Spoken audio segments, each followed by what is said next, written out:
Cantonment నియోజకవర్గంలో కళ్యాణలక్ష్మి, షాదీ ముబారక్ పథకాల చెక్కులను ఎమ్మెల్యే శ్రీ గణేష్ పంపిణీ చేశారు. సికింద్రాబాద్ మండలానికి చెందిన 26 కుటుంబాలకు ఒక్కొక్కరికి ₹1,00,000కు పైగా ఆర్థిక సహాయం అందించారు. మంగళవారం పికెట్లోని క్యాంపు కార్యాలయంలో తహసీల్దార్ పాండు నాయక్తో కలిసి లబ్దిదారులకు చెక్కులను అందజేశారు. ఈ సందర్భంగా ఎమ్మెల్యే మాట్లాడుతూ గతంలో చెక్కుల పంపిణీ ఆలస్యం కావడంతో పేద కుటుంబాలు ఇబ్బందులు పడేవని చెప్పారు. నీకు పైసలు అయితే మిగులుతున్నాయి కదా, ఇంకేం అమ్మా? ఎట్లుంది ప్రభుత్వం రేవంత్ రెడ్డి గారు? సన్న బియ్యం వస్తుందా? రేషన్ కార్డు వచ్చింది, 200 యూనిట్లు, మళ్ళీ సిలిండరు, ఇంకేం కావాలా? అన్నీ ఉన్నాయి. అన్నీ ఎవరు ఇస్తారు? ఓకే.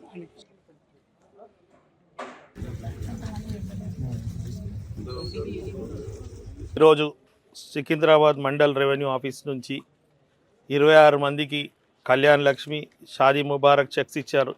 ఈరోజు ఇక్కడ మహిళలందరూ చాలా సంతోషంగా ఉన్నారు. వాళ్ళతో మాట్లాడుతుంటే వారు ముందు కేసీఆర్ గారి గవర్నమెంట్ ఉన్నప్పుడు పిల్లలు పుట్టిన తర్వాత మాకు చెక్కులు వస్తుండే, ఈరోజు మాకు 6 నెలల లోపట్నే మాకు చెక్కులు వస్తుంది. పెళ్లి చేసుకున్నప్పుడు ఎంత సంతోషంగా ఉంటామో, ఈ డబ్బులు వస్తే మాకు ఏదైతే ఖర్చులు అయినాయో, ఏదైతే కొంచెం అప్పులైందో ఇంట్రెస్ట్ లేకుండా తొందరగా ఇది కట్టుకోవడం ద్వారా మాకు ఇంట్రెస్ట్ మిగులుతుంది, మా బాధలన్నీ కూడా పోతుంది. కాబట్టి గౌరవ ముఖ్యమంత్రి గారికి ధన్యవాదాలు తెలుపుతున్నారు.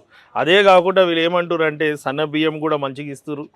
దాంతోపాటు ఉచితంగా బస్సు ప్రయాణం కావచ్చు, రేషన్ కార్డు కావచ్చు, 200 యూనిట్లు ఫ్రీ కావచ్చు, ₹500కే సిలిండర్ ఇవ్వడం కూడా ప్రభుత్వం అందరికీ రీచ్ అవుతుంది, అందరికీ పథకాలు అమలు అవుతుంది అన్నందుకు మొత్తం మహిళలందరూ సంతోషంగా ఉన్నారు. గతంలో ఏంటంటే మాటల రూపంకి ఉంటుండే, ఎందుకంటే దొడ్డు బియ్యం తినలేకపోతుండే, సన్న బియ్యం కొనలేని పరిస్థితి ఉంటుండే.